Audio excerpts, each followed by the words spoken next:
la réussite d'un proche n'est pas une sentence sur votre propre valeur. Premièrement, Dostoïevski écrivait que l'homme est capable de supporter la misère de 10 ennemis, mais difficilement la prospérité d'un seul ami. Une observation que je trouve d'une lucidité presque cruelle, parce que la réussite d'un inconnu nous laisse indifférents.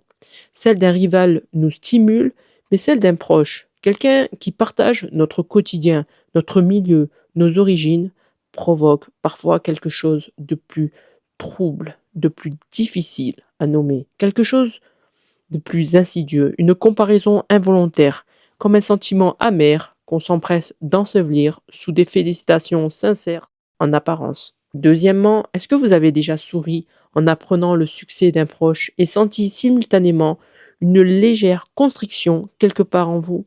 C'est aussi un signal, parce que cette réaction-là, non examinée, non comprise, finit par éroder des relations précieuses.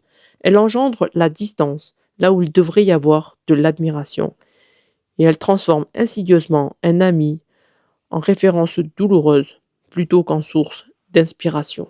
Troisièmement, la réussite d'un proche n'est pas une sentence sur votre propre valeur, c'est une démonstration de ce qui est possible pour quelqu'un qui vous ressemble, qui vient du même endroit et qui a affronté des obstacles comparables aux vôtres.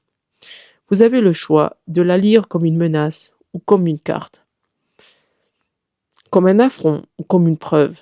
Et ceux qui choisissent de s'en nourrir sont précisément ceux qui finissent par connaître à leur tour cette même réussite.